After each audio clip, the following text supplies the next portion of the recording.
जय हिंद दोस्तों, उम्मीद करता हूँ आप सभी अच्छे होंगे और अपनी अपनी तैयारी में डटे होंगे। अगर आप किसी भी एग्ज़ाम की तैयारी कर रहे हैं जिसमें रीजनिंग एज ए सब्जेक्ट है, तो आप इस वीडियो को स्किप ना करें, एंड तक ज़रूर देखें, क्योंकि इसमें हमने बहुत ही महत्वपूर्ण प्रश्नों को और साथ ही साथ आपके कॉन्सेप्ट को भी क्लियर करने का प्रयास किया है। ये रीजनिंग की क्लास नंबर 21 है। अगर आप नए हैं तो हमारे चैनल अभ्यास क्लासेस 2.0 को सब्सक्राइब कर लें। टेलीग्राम से अगर आप जुड़ना चाहते हैं तो लिंक डिस्क्रिप्शन में दे रखा है, साथ ही साथ प्लेलिस्ट का भी लिंक जो है डिस्क्रिप्शन में है। तो बिना किसी देरी के सीधे बढ़ते हैं प्रश्न नंबर 1 पर। पहला प्रश्न है, कथन और निष्कर्ष से रिलेटेड है। कथन है, कुछ नदियां महासागर हैं, सभी महासागर समुद्र तट हैं। सबसे पहले प्रश्न को पढ़ना है और उसके अनुसार हम वेन डायग्राम मेथड से इसको करने वाले हैं, जो कि बहुत ही सिंपल होता है। अब इसमें इन्होंने कहा है कुछ नदियां महासागर हैं, तो हम एक बार इसको बना लेते हैं। नदियां यानी कुछ नदियां हैं और कुछ महासागर यानी कुछ पार्ट महासागर का और कुछ हो गया नदियों का। ये दोनों आपके सर्किल हो गए। इसको मान लिया हमने नदियां, इस वाले सर्किल को, इसको मान लिया हमने महासागर का सर्किल है। ठीक है, क्योंकि कुछ बोला था तो कुछ पार्ट ये आपका आ गया। अब अगला स्टेटमेंट पढ़िए, सभी महासागर समुद्र तट हैं, यानी सारे जो महासागर हैं वो समुद्र तट है। इसका मतलब क्या हुआ, महासागर छोटी चीज़ हो गई, समुद्र तट क्या होगी, बड़ी चीज़ होगी, यानी समुद्र तट के अंदर सारे महासागर आ रहे हैं। इसका मतलब एक ऐसा सर्कल बनाना होगा जो इन सबको समेटे हुए होगा, यानी इस वाले को, महासागर को पूरे को समेटे हुए होगा। तो ये वाला सर्कल हो गया, ये आपका हो गया समुद्र तट वाला। अब अगली चीज़ समझ लीजिए, निष्कर्ष, कुछ नदियां समुद्र तट हैं। अब देखिए सिंपल सी बात है, कुछ नदियां, देखो ये हिस्सा पड़ रहा है नदियों का, कुछ नदियां समुद्र तट हैं, ये बात बिल्कुल सही है। हाँ, बाकी कुछ नहीं है, ये भी बात सही है। इसका मतलब स्टेटमेंट फर्स्ट तो करेक्ट हो गया, यानी ट्रू हो गया, सत्य हो गया। सभी महासागर नदियां हैं, क्या सभी महासागर नदियां हैं? सभी महासागर नदियों का मतलब होता है उसका सर्कल इस तरह से होना चाहिए था कि नदियों के अंदर महासागर हो, इस तरह का सर्कल, यानी ये नदियाँ हों और इसके अंदर अगर महासागर है तब ये स्टेटमेंट सही हुआ। लेकिन यहाँ पे ऐसा नहीं है। यहाँ पे क्या है, महासागर का कुछ हिस्सा है। देखिए, ये देखिए, ये महासागर है, ये बीच वाला, ये छोटा वाला सर्किल, इसका यही तो हिस्सा है नदियों के साथ। इसका मतलब कुछ ही है, कुछ नदियाँ महासागर, इन्होंने पहले ही स्टेटमेंट दे दिया तो सभी महासागर नदियाँ हैं, तो यहाँ से ये वैसे भी गलत हो गया। तो ये आपका हो गया फॉल्स, यानी गलत हो गया। पहला सिर्फ निष्कर्ष सही है, यही हमें ऑप्शन देखना है। इसमें लिखा है केवल निष्कर्ष एक अनुसरण करता है, तो ऑप्शन नंबर 1 इसका सही हो जाता है। बढ़ते हैं अगले प्रश्न। प्रश्न नंबर 2 है, सही बेन आरेख का चयन कीजिए। चम्मच, सूप, चावल। अब देखिए, चम्मच, सूप, चावल, इनका आपस में क्या कोई लिंक बन रहा है? चम्मच हो गई अलग चीज़ हो गई, सूप अलग चीज़ हो गई और चावल अलग चीज़ हो गई। तो इसका मतलब क्या हुआ, इन तीनों के सर्किल क्या होने चाहिए, अलग अलग होने चाहिए, इनका आपस में कोई रिलेशन नहीं है। तो जो इस तरह का सर्किल होगा वही आंसर आपके सही होंगे, जो कि ऑप्शन नंबर 3 है। जिसमें पहला सर्किल है, मान लीजिए वो चम्मच को रिप्रेजेंट करेगा, दूसरा सूप के लिए और तीसरा चावल के लिए। प्रश्न नंबर 3 है, दिए गए आरेख में कितने बटन और बोतल दोनों हैं? आपको सिर्फ 2 चीज़ें देखनी है, बटन और बोतल। अब देखिए, इसमें घड़ी को दिखाया गया एक आयत से, बटन को त्रिभुज से और सर्किल से यानी वृत्त से दिखाया गया बोतल को। अब आपको देखना है बटन और बोतल दोनों होनी चाहिए। अब देखो, बटन, बटन वाला कौन सा एरिया, ये वाला एरिया है, और बोतल वाला कौन सा, ये वाला एरिया है। अब इन दोनों में कॉमन जगह कितनी है? कॉमन जगह सिर्फ यही तो बची, ये वाली, ये जगह कॉमन है। इसका मतलब इसमें नंबर्स कौन कौन से लिखे हैं, एक तो 2 लिखा है और एक लिखा है 5, तो दोनों को आप जोड़ लेंगे, 2 और 5 हो गए 7। तो इस प्रश्न का सही आंसर हो गया ऑप्शन नंबर 2, 7। प्रश्न नंबर 4 है, 80 सेंटीमीटर भुजा वाले घन को सभी फलकों पर पीले रंग से रंगा जाता है, फिर इसे 8 सेंटीमीटर भुजा वाले छोटे छोटे घनों में काटा जाता है। उन छोटे घनों की संख्या ज्ञात कीजिए जिनके सभी तीनों फलक रंगे हुए होंगे। देखो, सभी तीनों फलक रंगे हुए होंगे, इसका सीधा सीधा आंसर जो होता है वो 8 ही होता है। कोई भी सवाल अगर उसमें पूछा जाए जिसमें उनको काटा गया है तो तीनों फलक रंगे हुए होंगे, तो वो कितने होंगे, 8 होंगे। तो सही आंसर ऑप्शन नंबर 3। प्रश्न नंबर 5 है, टेलीविज़न, टेलीकास्ट, रेडियो। जैसे टेलीविज़न क्या होता है, एक तरह से टेलीकास्ट होता है ना, कोई भी चीज़ टेलीकास्ट होती है तो टेलीविज़न पे होती है। ऐसी रेडियो पे क्या होता है, तो रेडियो पे होती है आपकी ब्रॉडकास्टिंग, यानी जिसको कहते हैं प्रसारण। इसमें ऑप्शन नंबर 1 जब आप देखेंगे प्रसारण, ऑप्शन नंबर 1 इसका सही होगा। प्रश्न नंबर 6 है, दी गई श्रेणी में लुप्त संख्या ज्ञात कीजिए। अब देखिए, एक सीरीज दे रखी है 5, 11, 17, 23, 31। कई बार होता है हम जल्दी में होते हैं तो हमने क्या देखा, 5 और 11 में 6 का अंतर है, 11 17 में भी 6 का अंतर है, 17 और 6 में इसमें 6 के अंदर। अब यहीं से हमने इतना देखा और सीधे 31 में 6 जोड़ के लिख दिया, बोले आंसर हो गया 37। लेकिन यहाँ पे क्या हुआ बेटा, ये चीज़ ध्यान रखनी है। यहाँ पे देखो ये गैप अलग हो गया, यहाँ पे 23 और 8 31 होते हैं, तो ऐसा हो नहीं सकता शुरू में 3 बार 6 जुड़े फिर 8 जुड़ने लगे, तो ये सीरीज़ तो यहाँ पे है नहीं। यहाँ पे हो क्या रहा है, आपने पढ़ा होगा प्राइम नंबर के बारे में, ठीक है, अभाज्य संख्याओं के बारे में, जो संख्या स्वयं के और एक के अलावा किसी से विभाजित नहीं होती हैं वो अभाज्य संख्याएँ होती हैं। अब इसमें देखिए सबसे पहली अभाज्य संख्या 5 है। अब आपको पता होना चाहिए 5 के बाद अगली अभाज्य संख्या कौन सी आती है, 7, फिर 11 आती है, 11 के बाद आती है 13, 13 के बाद होती है 17, 17 के बाद होती है आपकी 19, 19 के बाद होती है 23, और 23 के बाद होती है आपकी 29 होती है, 29 के बाद फिर आती है आपकी 31, 31 के बाद होती है 37, और 37 के बाद मान लीजिए 41। इतनी संख्या हमने नोट की। अब इसमें आप एक रूल देख रहे हैं कि जो संख्याएं हैं वो स्किप हो रही हैं, जैसे 5 आए, 5 ले लिए, 7 नहीं लिए, फिर 11 लिए, 13 नहीं लिए, फिर 17 ले लिए, 19 नहीं लिए, फिर आपने 23 ले लिए, 29 नहीं लिए, फिर आपने ले लिए 31। अब देखो कौन सा नहीं लेना, 37 नहीं लेना, क्या लेना है, 41। इसका मतलब अगली सीरीज आएगी 41 की, यानी अगला जो नंबर आएगा वो आएगा 41। तो सही आंसर हो गया ऑप्शन नंबर 2, 41 41। बढ़ते हैं अगले प्रश्न पर। प्रश्न नंबर 7 है, 2 बजे घड़ी की सुइयों द्वारा बनने वाला कोण का माप कीजिए। 2 बजे यानी 2 मतलब ये वाला साइन हो गया बजने वाला और 0 0, ठीक है। अब क्या करना है आपको, इसमें आवर आवर यानी एच का मान तो दे रखा है 2 और एम का मान है 0। हम फार्मूला अक्सर लगाते हैं 11/2 एम माइनस 30 एच, चूँकि इसकी वैल्यू 0 है तो फार्मूला लगेगा 30 एच माइनस 11/2 एम, या इसकी वैल्यू कम होती है तब भी फार्मूले को पलट के लगा देते हैं। ये 0 हो गया तो ये पार्ट कैंसिल हो गया, बचा क्या आपका 30 एच यानी 30 एच। अब 30 एच की जगह कितने लिख दोगे, 2, तो 30 दूनी क्या आ जाएगा 60 डिग्री। तो सही आंसर हो जाएगा ऑप्शन नंबर 3, 60 डिग्री। प्रश्न नंबर 8 है, निम्नलिखित में से 15 अक्टूबर 1984 को कौन सा दिन होगा। आपको बताना है 15 अक्टूबर 1984 को कौन सा दिन होगा। अब देखिए सबसे पहले समझ लेते हैं कि 1984 क्या लीप ईयर तो नहीं है, तो लीप ईयर निकालेंगे क्या करेंगे हम, 1984 को 4 से एक बार डिवाइड करके देखते हैं, 1984 डिवाइड बाई 4, तो 4 चौक हो गए 16, 4 नेम हो गए 36 और 4 छंग 24। इसका मतलब ये डिवाइड हो रहा है।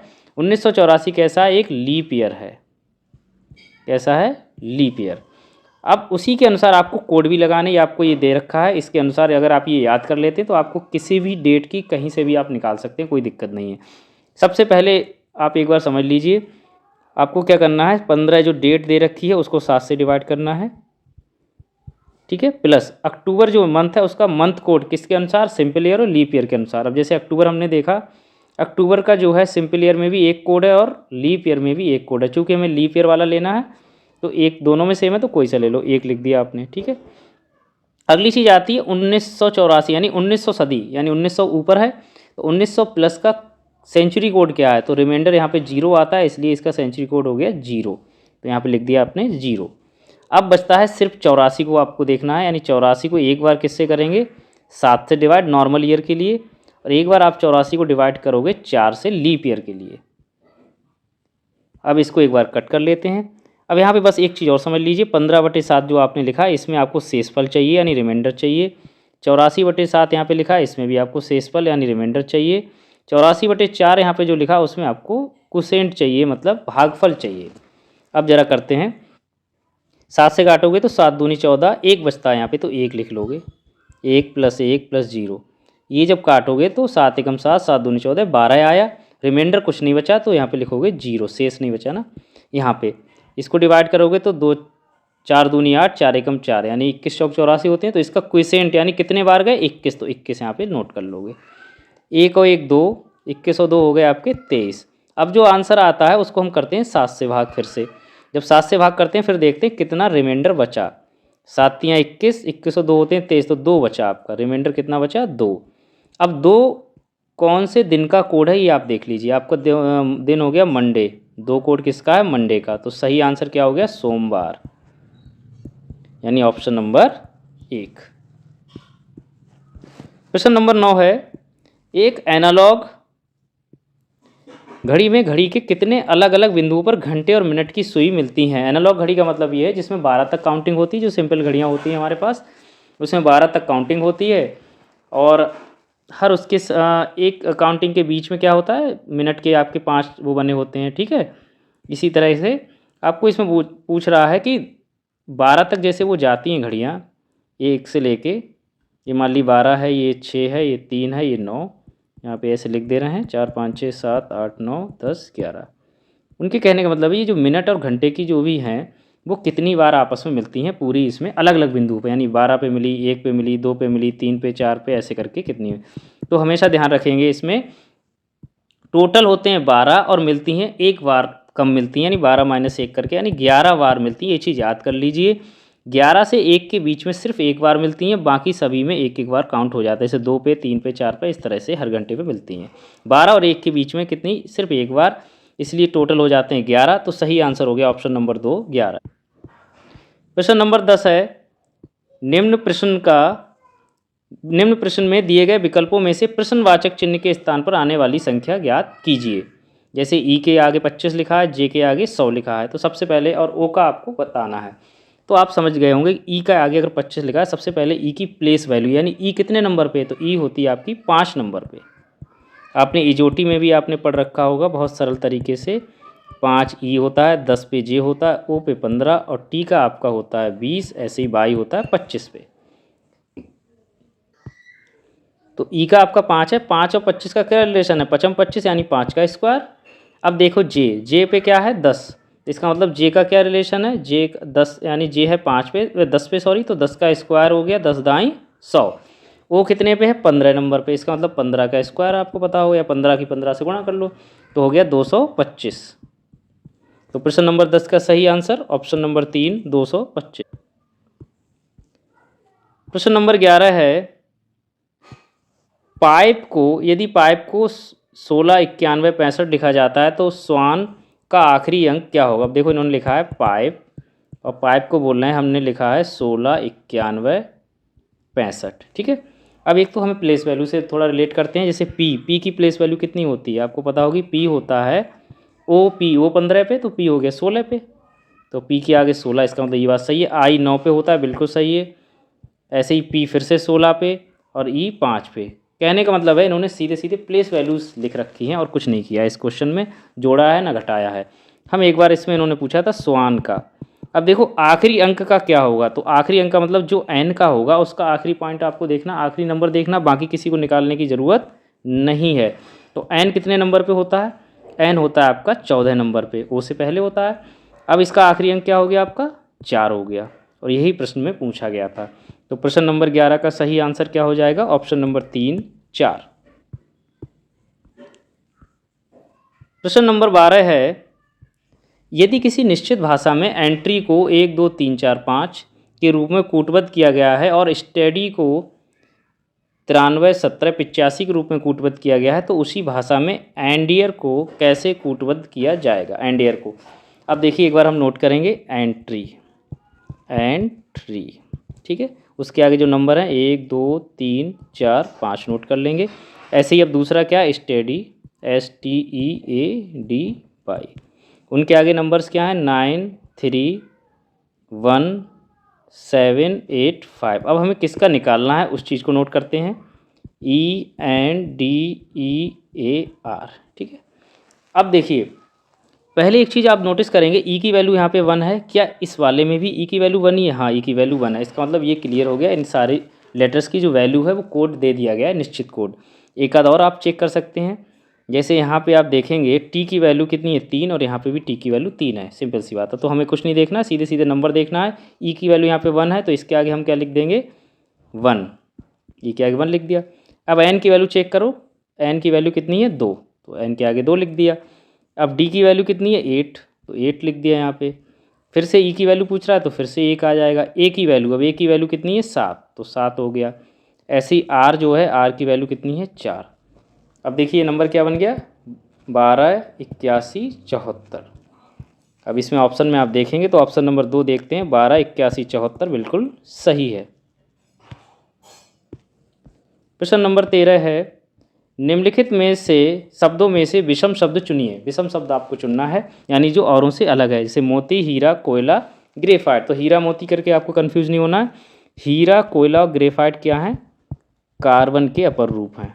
कार्बन के अपर रूप हैं, जबकि मोती नहीं है कार्बन का अपर रूप, इसलिए ऑप्शन नंबर 1 इसका सही हो गया, मोती।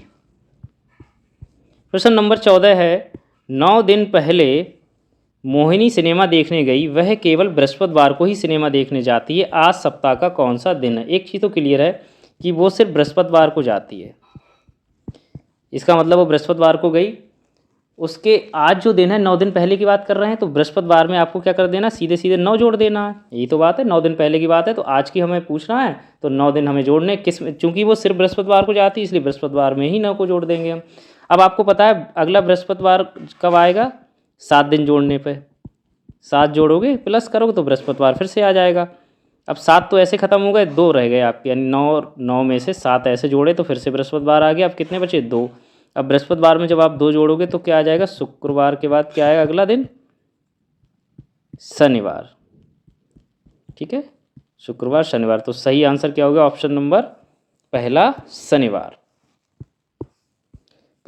प्रश्न नंबर 15 है, एक शाम को सूर्यास्त से पहले 2 दोस्त राकेश और रहीम आमने सामने एक दूसरे से बात कर रहे थे। यदि रहीम की परछाई ठीक उसके दाईं ओर बनती थी तो राकेश किस दिशा के सम्मुख खड़ा है? अब आपको सवाल हल करने से पहले कुछ चीज़ों को ध्यान रखना है। सिंपल सा कॉन्सेप्ट हो गया। एक तो ये मान लीजिए पूरब है, ये पश्चिम है, ये उत्तर है और ये दक्षिण है। इसको क्या करेंगे हम, एक तरह से ऐसे बॉक्स में बंद कर लेंगे, जिससे ये वाला जो एरिया है वो आपको पता हो। ये पूरा का पूरा पूरब को मान लेंगे, यहाँ से यहाँ तक का पश्चिम हो जाएगा, यहाँ से यहाँ तक का दक्षिण और इधर से यहाँ का पूरा ये एरिया उत्तर का हो जाएगा। ठीक है, अब आपको करना क्या है, 2 कंडीशंस आती हैं ऐसे सवाल में। एक तो होता है कि सूर्योदय के समय, मान लीजिए सूर्योदय पूरब में हुआ तो उसकी परछाई कहाँ बनेगी? हमेशा पश्चिम में बनेगी, शैडो बनेगी पश्चिम में। अब यही कंडीशन विपरीत हो जाती है, यानी कि अगर यहाँ पे सूर्यास्त की बात कर दी जाए तो अपोजिट हो जाएगा, क्योंकि पश्चिम में सूर्य होगा उस समय। जब सूर्य पश्चिम में होगा तो उसकी परछाई कहाँ बनेगी? पूरब में बनेगी, शैडो। ठीक है, पूरब में बनेगी। अब देखो प्रश्न ये यही कह रहा है, इसमें सूर्यास्त की ही बात कर रहे हैं। बस यहाँ पे कॉन्सेप्ट थोड़ा लेफ्ट राइट का भी ध्यान रखना है, क्योंकि परछाई हमेशा इस साइड बनेगी।